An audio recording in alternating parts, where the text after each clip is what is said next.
काकभूषुंडी जी को कुएं का रूप क्यों मिला और वे इतने ज्ञानी और कालखंड से परे क्यों हैं?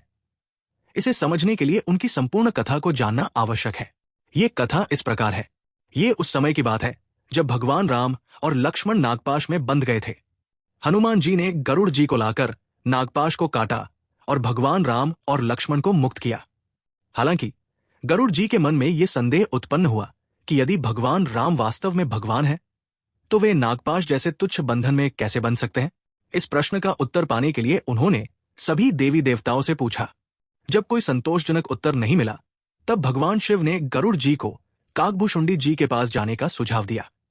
गरुड़ जी काकभूषुंडी जी के पास पहुंचे और कहा, हे पुण्यात्मा काकभूषुंडी जी, मेरे मन में जो ये संदेह है कृपया उसका समाधान करें। काकभूषुंडी जी ने उत्तर दिया, हे पक्षीराज, मन शांत करो और मेरी कथा और भगवान राम की लीलाओं को ध्यानपूर्वक सुनो। काकभूषुंडी जी ने अपनी कहानी सुनाते हुए कहा, मेरा जन्म पहले मनुष्य योनि में हुआ था, परंतु मैंने अपने अहंकार के कारण अपने गुरु का अपमान किया।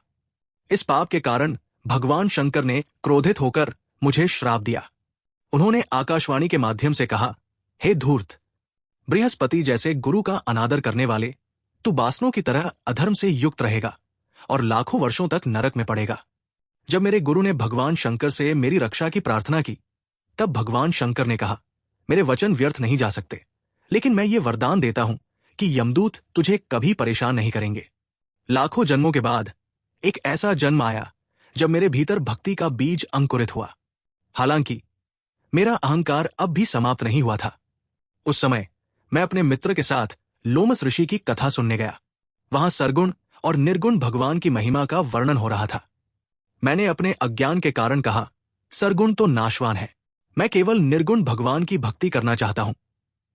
लोमस ऋषि ने उत्तर दिया, सरगुण के बिना निर्गुण को कैसे समझा जा सकता है? जैसे आम के बीज में पेड़ छिपा होता है, लेकिन जब बीज अंकुरित होता है तभी वृक्ष का अनुभव होता है। उसी प्रकार सरगुण भगवान का अनुभव करके ही निर्गुण की महिमा समझी जा सकती है। लेकिन मैं इस बात को समझने के बजाय वाद विवाद करने लगा। इस पर लोमस ऋषि क्रोधित हो गए और कहा, तू चंडाल के घर जन्म लेगा और किवे का रूप धारण करेगा। श्राप सुनकर मैं अत्यंत दुखी हुआ, लेकिन मैंने क्रोध नहीं किया। मैंने ऋषि से क्षमा मांगते हुए कहा, हे ऋषिवर, मुझसे जो भूल हुई है उसके लिए मुझे क्षमा करें। कृपया मुझे ऐसा आशीर्वाद दे कि मेरा कहीं भी जन्म हो, मैं भगवान की भक्ति कभी न भूलूं। लोमस ऋषि मेरी विनती से प्रसन्न हुए और कहा, तू कीवे के रूप में जन्म लेगा, लेकिन तुझे भक्ति और भगवान राम का ज्ञान सदा स्मरण रहेगा। काकभूषुंडी जी ने बताया, हे गरुड़ देव, इसके बाद एक दिन ब्रह्मा जी की पत्नी ने अपनी हंसनी को काकचंड नामक किवे के पास गर्भ धारण कराने भेजा। मेरा जन्म हंसनी से और काकचंड के बीच से हुआ। मेरी चोंच कुएं जैसी है, लेकिन शेष शरीर देवताओं जैसा है। जय श्री राम। दोस्तों, आज की कथा यही समाप्त होती है।